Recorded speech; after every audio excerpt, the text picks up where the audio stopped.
ఈరోజు నంద్యాల జిల్లా మహానంది మండలం సీతారాంపురం గ్రామంలో జరిగినటువంటి దారుణమైన హత్య నిజంగా ప్రజలందరూ కూడా ఆలోచించుకునే విధంగా చేసినటువంటి సంఘటన అని చెప్పాలి.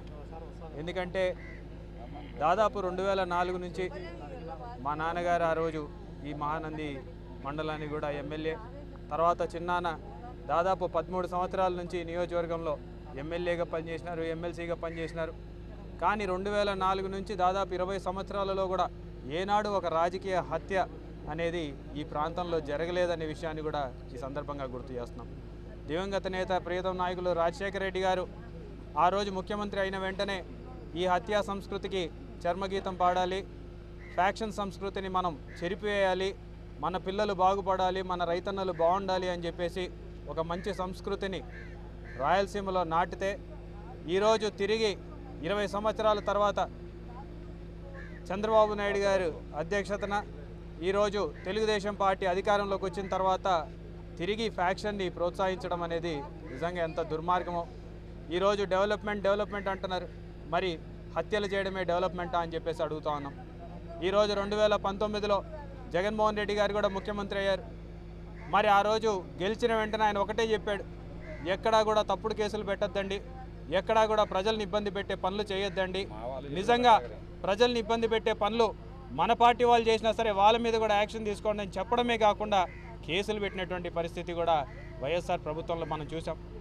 కానీ ఈరోజు దుర్మార్గంగా తెలుగుదేశం ప్రభుత్వంలో పోలీసులని పక్కనుంటే కూడా పోలీసులను కూడా మట్టు పెడతామని చెప్పేసి మాట్లాడడమే కాకుండా ఇక్కడున్న ప్రజలందరూ కూడా చూసినది చెప్పులతోటి పోలీసుల్ని కొడితే మాట్లాడలేని పరిస్థితుల్లో ఈరోజు పోలీస్ శాఖ ఉందంటే నిజంగా పరిస్థితి ఎంత దుర్మార్గంగా ఉందో ఈ ప్రభుత్వంలో ఒక్కసారి ఆలోచించమని చెప్పేసి ప్రజలందరినీ కూడా కోరుతున్నాం. ఈరోజు ఆడవాళ్ళని సైతం, ఎందుకంటే రాయలసీమలో ఫ్యాక్షనిస్టులు ఏనాడు కూడా ఆడవాళ్ళ జోలికి పోరు అని చెప్పేసి ఎప్పుడు చెప్తూ ఉంటారు. కానీ ఈరోజు ఇంట్లో ఆడవాళ్ళని జుట్లు పట్టుకొని వచ్చి బయటికి ఈడ్చి కొడుతున్నారు అంటే అసలు ఎక్కడికి పోతున్నాం మనం, ఎక్కడికి తీసుకెళ్లాలనుకుంటున్నాం మనం అనేది కూడా ఒకసారి ఆలోచించుకోమని చెప్పేసి కోరుతున్నాం. ఈరోజు మాట్లాడితే ఈరోజు కాపు సోదరులందరూ కూడా పవన్ కళ్యాణ్ని చూసి ఈరోజు మావాడు ఉన్నాడు అని చెప్పేసి ఓట్లేసినారు. మరి ఈరోజు ఒక బలిజ సోదరుడిని మట్టుబెట్టినారు తెలుగుదేశం నాయకులు. మరి ఈరోజు ఏం చెప్తారు పవన్ కళ్యాణ్ గారు అని చెప్పేసి కూడా మేము ప్రశ్నిస్తున్నాం. అంటే వైసీపీకి ఎవరైనా సరే మద్దతు ప్రకటిస్తే వాళ్ళు కాపులు కాకుండా పోతారా, వాళ్ళు బలిజోలు కాకుండా పోతారా అని చెప్పేసి అడుగుతా ఉన్నాం.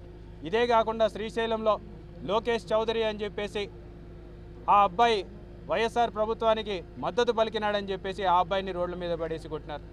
అదే కాకుండా ఆత్మకూరులో ఒక వైశ్య సోదరుడిని కేవలం వైఎస్ఆర్సీపీ ప్రభుత్వానికి మద్దతు ఇచ్చినాడని చెప్పేసి పట్టుడు కర్రలతోటి రోడ్డు మీద పువ్వాడ భాస్కర్ అని చెప్పేసి రోడ్డు మీద ప్రజలు చూస్తుండగా ఆయన మీద దాడి చేసినటువంటి సంఘటన ఈరోజు గుర్తు చేస్తున్నాం. ఇవే కాకుండా వాళ్ళ ఊర్లో ఎమ్మెల్యే గారి ఊర్లో బుడ్డా రాజశేఖర రెడ్డి గారి ఊర్లో వారికి ఆపోజిట్గా ఏజెంట్లుగా కూర్చున్నారని చెప్పేసి వాళ్ళ పొలాలు ఎవరు కూడా కౌలుకు తీసుకోకూడదు, వాళ్ళ పొలాల్లో ఎవరు కూడా పనులు చేయకూడదు అని చెప్పేసి కూడా చెప్పినారంటే పరిస్థితి ఎంత దుర్మార్గంగా ఉందో ఒకసారి ఆలోచించుకోవాలి. ఇదే కాకుండా నంద్యాల నియోజకవర్గంలో ఒక మైనారిటీ శాఖ మంత్రులుగా ఈరోజు ఫరూక్ గారు ఉన్నటువంటి నియోజకవర్గంలో ఒక మైనారిటీకి సంబంధించినటువంటి మున్సిపల్ చైర్మన్ ఉంటే వారి మీద ఈరోజు ఆడవాళ్ళ మీద ఎస్సీ ఎస్టీ కేసులు పెట్టినటువంటి దుర్మార్గమైన పరిస్థితి ఈ ప్రభుత్వంలో చూస్తున్నాం. అదే కాకుండా ప్రభుత్వ స్థలాలు ఈరోజు కాంపౌండ్ వాళ్ళు కట్టేసి ప్రభుత్వ స్థలాలని కాపాడాలని చెప్పేసి వైఎస్ఆర్సీపీ ప్రభుత్వంలో మేము చేసినటువంటి ప్రయత్నాలను చూసి ఈరోజు ఆ ప్రభుత్వ స్థలాలను కూడా సొంత ఆస్తుల మాదిరిగా ఆ కాంపౌండ్ వాళ్ళు పగలగొడితే కనీసం అడగలేనటువంటి దీన స్థితిలో ఈరోజు తెలుగుదేశం ప్రభుత్వం ఉందని చెప్పడానికి కూడా మేము ఈరోజు తెలియజేసుకుంటున్నాం. ప్రజలు ఆలోచించాలి, ఎవరికి ఓటేసాం, మనం ఓటేసింది దీనికోసమా, మనకి ఏం చెప్పి వాళ్ళు అధికారంలోకి వచ్చారు, మరి ఈరోజు అధికారంలోకి వచ్చిన తర్వాత ఏం చేస్తున్నారు, దీనికోసమా మనం ఓట్లేసింది అనేది కూడా ప్రజలు ఆలోచించుకోవాల్సినటువంటి పరిస్థితి.